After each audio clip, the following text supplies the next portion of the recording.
Good morning students. आप सभी कैसे हैं? आशा है कि आप सभी स्वस्थ होंगे और मन लगा के पढ़ रहे होंगे। तो बच्चों, कल हमने जाना था सर्वनाम के बारे में। सर्वनाम संज्ञा के स्थान पर प्रयोग में लिए जाने वाले शब्द सर्वनाम कहलाते हैं। अभी तक हम सर्वनाम के 4 भेदों को पढ़ चुके हैं। आज हम प्रश्नवाचक और निजवाचक दोनों को जानेंगे। उससे पहले हम यह जान लेते हैं कि अभी तक हमने सर्वनाम में क्या कुछ सीखा। उसके बाद आज की कक्षा शुरू करेंगे। तो अभी तक हमने जाना है सर्वनाम उन शब्दों को कहा जाता है जिन शब्दों का प्रयोग संज्ञा के स्थान पर करते हैं।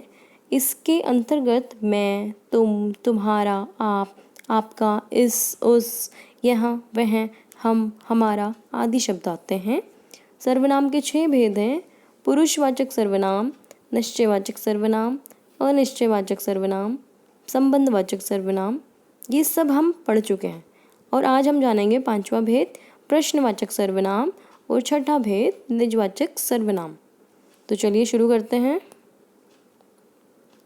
प्रश्नवाचक सर्वनाम, आपको नाम से पता चल रहा होगा। प्रश्न, जिस वाक्य में जिस सर्वनाम के द्वारा प्रश्न पूछे जा रहे हो उसे कहते हैं हम प्रश्नवाचक सर्वनाम। जैसे कि जिन सर्वनाम शब्दों का प्रयोग प्रश्न पूछने के लिए किया जाए वे प्रश्नवाचक सर्वनाम कहलाते हैं। जैसे कौन पढ़ रहा है, अंत में प्रश्नवाचक चिन्ह। यहाँ देखिए, रमेश क्या खा रहा है। तो वाक्य में क्या शब्द से पता चल रहा है कि हम उससे पूछ रहे हैं कि रमेश क्या खा रहा है। आप कैसे हो, ये आपस में एक दूसरे से पूछ रहे हैं, प्रश्न पूछ रहे हैं कि आप कैसे हो। यानी ये वाक्य आपके प्रश्नवाचक सर्वनाम को दर्शाते हैं। कुछ और उदाहरण देखिए यहाँ पे। सर्वनाम के अन्य उदाहरण में तुम्हारा नाम क्या है। तो यहाँ पे क्या से प्रश्न पूछा जा रहा है और अंत में आपका प्रश्नवाचक चिन्ह है ना। तो दूसरा वाक्य है यह फूलदान किसने तोड़ा। किसने तो प्रश्न पूछा है, अंत में प्रश्नवाचक चिन्ह लगा हुआ है। और भी उदाहरण है, देखिए, तुम क्या कर रहे हो, प्रश्नवाचक चिन्ह। मास्टर जी का क्या नाम है, प्रश्नवाचक चिन्ह। वहाँ कौन खड़ा है, प्रश्नवाचक चिन्ह। यह काम कैसे हुआ, प्रश्नवाचक चिन्ह। तो ये सभी वाक्य आपके प्रश्नवाचक चिन्ह थे, क्योंकि यहाँ पे कब, क्यों, कहाँ, कैसे शब्दों का प्रयोग हुआ है। साथ ही अंत में आपके प्रश्नवाचक चिन्ह का निशान भी है। अंतिम भेद सर्वनाम का निजवाचक सर्वनाम। जब आप शब्द का प्रयोग स्वयं के अर्थ में किया जाता है तब आप शब्द निजवाचक सर्वनाम बन जाता है।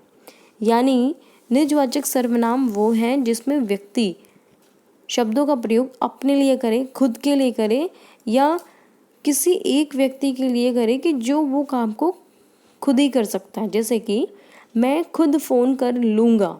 इस वाक्य में खुद, इसमें खुद शब्द से पता चल रहा है कि वो अपने आप ही उस काम को करेगा। तो खुद शब्द आपका निजवाचक सर्वनाम है।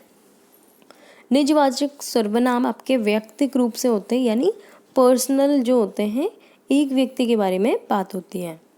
तुम स्वयं यह काम करो। इस वाक्य में स्वयं एक व्यक्ति के बारे में दर्शा रहा है। अन्य उदाहरण देखिए यहाँ पे, मैं पढ़ाई अपने आप करूँगा। तो यहाँ पे जो आपका वाक्य है आप, अपने आप, है ना। तो यहाँ पे वो व्यक्ति किसी और की मदद नहीं लेगा, बालक वो अपनी पढ़ाई अपने आप करेगा, यानी वो पर्सनली उस काम को कर सकता है अकेले। इसलिए आपका ये होगा निजवाचक सर्वनाम।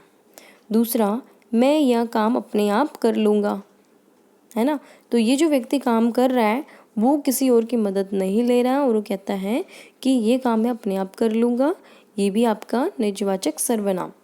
तो निजवाचक सर्वनाम में आपके खुद, अपने आप, स्वयं, स्वतः ऐसे शब्द आते हैं जिससे कि व्यक्ति के किसी पर्सनल व्यक्ति के बारे में पता चलता है और उसके काम को करने के प्रति केवल वो अपने आप ही उस काम को करेगा, ऐसा वाक्य में दर्शाया जाता है। इसके कुछ और उदाहरण देखिए। मैं अपना काम स्वयं करता हूँ। तो स्वयं निजवाचक सर्वनाम। मेरी माता भोजन अपने आप बनाती है। अपने आप निजवाचक सर्वनाम। उसे अपना काम खुद करने दो। खुद अपने निजवाचक सर्वनाम। वह गया है तो अपने आप आ जाएगा, और इसमें आपका अपने आप निजवाचक सर्वनाम है। आशा है कि आपको समझ आया होगा आज का। महत्वपूर्ण तथ्य और स्मरणीय बिंदु, यानी कि इनको आपने कभी भी नहीं भूलना है।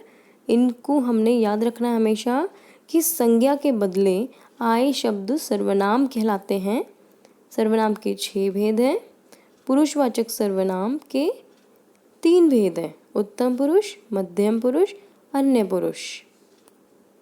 तो चलिए देखते बच्चों आपको पाठ कितना समझ आया है। यहाँ पर कुछ प्रश्न हैं जो कि आपको स्वयं करने हैं, ये आपका गृह कार्य है। प्रश्न है, खाली जगह पत्र लिख रहा है। अब देखिए आपकी खाली जगह में कौन सा शब्द आएगा वो आपको खुद देखना होगा। उदाहरण के लिए मैं आपको एक बता देती हूँ, वह पत्र लिख रहा है। तो हम भी नहीं आएगा, सब भी नहीं आएगा, वह आएगा, क्योंकि यहाँ पे लिख रहा है एक व्यक्ति की बात हो रही है, तो वह शब्द आपका यहाँ पे आएगा। और ये सभी आपके सर्वनाम शब्द हैं, और सर्वनाम का आपने उचित प्रयोग करके वाक्य को पूरा करना है। ये आपका गृह कार्य है, ये आपको स्वयं करना है, कॉपी में लिखना है और याद करना है। अगली कक्षा में हम मिलेंगे नए टॉपिक के साथ। तब तक के लिए धन्यवाद।